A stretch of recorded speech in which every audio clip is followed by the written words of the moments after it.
السلام عليكم ورحمة الله وبركاته دمان خيارته soo dhawaada barnaamijkeenan maanta waxaan ku qaadaa dhigi doonaa wararkii ugu dambeeyay ee ka soo baxay howlaha ka socda bariga dhexe gaar ahaan dagaalka u dhaxeeya Iran iyo Israel waxaan eegi doonaa insha Allah taala hadaladii uu sheegay madaxweynaha dalka Mareykanka galabta oo Jimco ah iyo wixii ka soo baxay wada hadaladii u dhaxeeyay wasiirka arrimaha dibadda Iran Abbas iyo European Unionka haddii aan ku hormaro waxaad wada ogtihiin in dagaalkii u dhaxeeyay Iran iyo Israel uu usbuuc jirsaday oo uu u talaabay usbuucii labaad dagaalkan ayaa waxa aad iyo aad la isku adeegsanayaa nin walba tabartiisa iyo taagtiisa waxa uu haysto Iran ayaa waxa aad u isticmaalaysaa gantaalo kuwaas oo gaaraya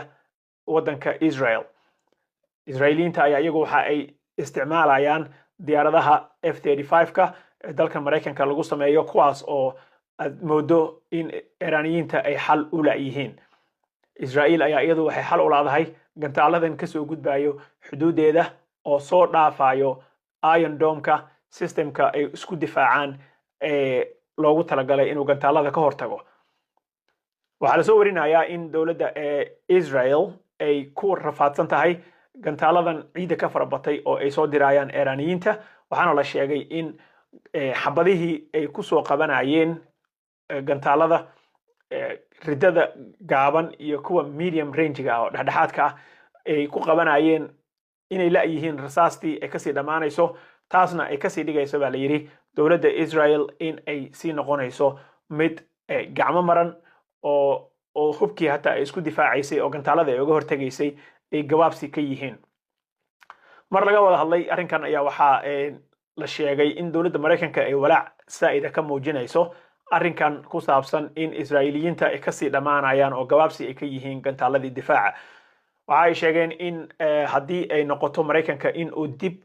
u geeyo gantaalo ay noqon doonto baa la yiri kuwa laga soo qaadayo difaaca ay ugu talagaleen Taiwan ama difaaca ay ugu talagaleen Ukraine oo hadda Ruushka ay agdhigeen waa xabadaha waxaan ka hadlayno lagu difaaco gantaalada looga hortago iyo in Mareykanka naftiisa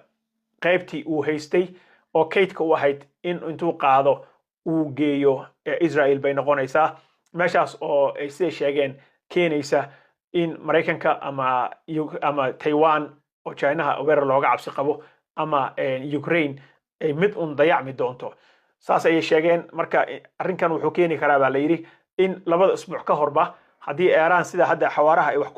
ku wado in labada usbuuc ka horba Mareykanka ku qasbanaan doono in uu talaabo qaado oo uu soo farageliyo dagaalka waxaa kaloo la sheegayaa mar la wareystay madaxweynaha dalka Mareykanka galabta waxa su'aalo lagu weydiiyay ayuu ku sheegay in Iran uu siinayo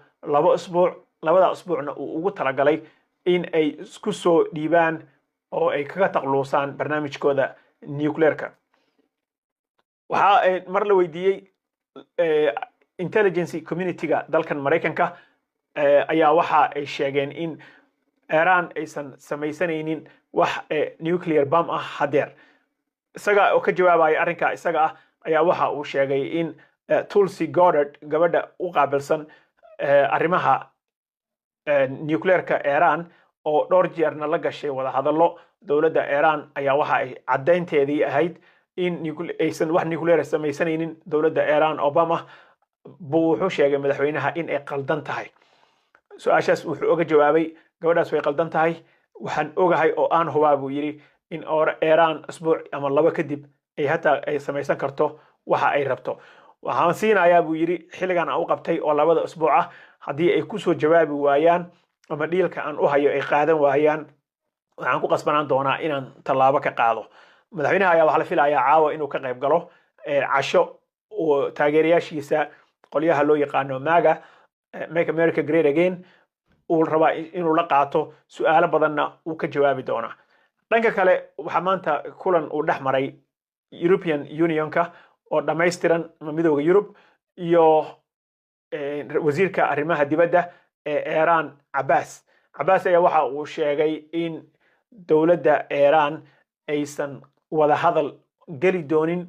ayada oo xabadda ku socoto ama aan lagu qasbi doonin in wada hadal qasab ah ayada inta Israel ay joojinayso buu yiri weerarka gardarrada ah oo ay nagu soo qaadeen oo aan wax xuquuqa oo ay u leeyihiin inay soo weeraraan aysan jirin. marka inta wuxuu u sheegay state European Unionka inta wuxuu yiri ay go'aankaas qaadanayso Israel ama la helayo xabad joojin rasmi ah oo u dhaxaysa labada dal wax wada hadal ah oo Iran ay diyaar u tahay inay ka gasho ama nuclear programkeeda ha ahaato ama xabad joojin ha ahaato ma jirto. Iran ayaa iyadu waxa ay muujisay in ay ka awood badan tahay sidii la filayay, waxana ay muujisay in dhanka gantaalaha ay ku horeyso, iyadana waxa looga horeeyaa dhanka cirka.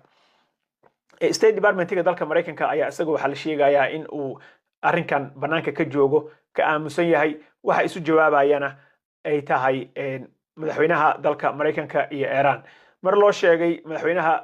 Mareykanka arrinkan ku saabsan in Iran ay tiri ilaa xabadda ay joojiso Israel oo dagaalka gardarrada ah oo ay nagu soo qaadeen ay joojiso, wax wada hadal oo aan galayna ma jirto. ayuu wuxuu sheegay madaxweynaha sidii caadiga ahayd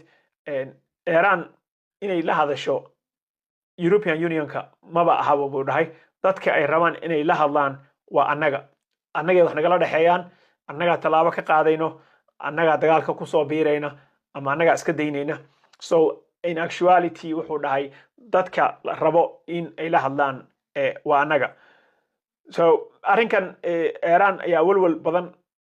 ama Israel ayaa walwal badan waxaa laga muujinayaa in xabadaha ka dhamaadaan, markaa kadibna ay noqoto Israel meel aan difaac lahayn, taas oo waxaa la sheegay looga cabsi qabo in haddii arrinka sidaa uu noqdo oo difaac la'aan ay noqdaan, Mareykankana uu soo geli waayo dagaalka, hubkan hadda loo keeni waayana in ay dhacdo Israel maadaama ay tahay wadan haysta nuclear power ay tahay in ay isticmaasho ayaa walwal laga qabaa. marka Mareykanka waxaa laga yaabaa baa la yiri in 2 usbuuc ka hor uuba soo farageliyo arrinkan, maadaama buu yiri tabar u laayihiin Israa'iiliyiintii gantaalaha oga imaanayo wadanka Iran. arrinka hadda wuxuu taagan yahay in Ayatollah Khomeiniga Iran uu sheegay wadamada loo caga jugleeyo oo la dhaho isdhiiba ama taariikhiyan isdhiibi jiray ama isdhiibay forever in aysan ku jirin wadanka Iran. marka Iran niman aqoon baa hadalada barkood ku yiraahda ayuu yiri Ayatollah Khomeiniga, waxaana maanta warkaasi si buuxda u cadeeyay Abbas Araghchi oo isagu ah ninka wasiirka arrimaha dibadda ee Iran. so waxaan eegi doonaa insha Allah taala UN-ta ayaa waxay leedahay shir degdeg iyada nafteeda taas oo ay ku sheegeen in haddii arrinkan hadeer loo sameeyni waayo xabad joojin ay noqon doonto conflicti ama dagaal hadhow hal loo weyn doono. so intay goor tahay bay UN-ta soo jeedisay arrinkan waa in xal laga gaaraa. Iranna waa diiday in ay isdhiibto, Mareykankana wuxuu diiday in uu ka reebo Israa'iiliyiinta inay weerarka ay sii wadaan ama isaga naftiisa uu sheego ama cadeeyo in dagaalka uu soo galayo iyo in kale. inta ayaan rabay inaan idin la wadaago, waan idin salaamahayaa. wixii kale oo ka soo kordha insha Allah taala waan idin la socodsiin doonaa. Don't forget to subscribe to the channel. haddaad hore noola joogtayna like and share the video. Wassalamu alaikum warahmatullahi wabarakatuh.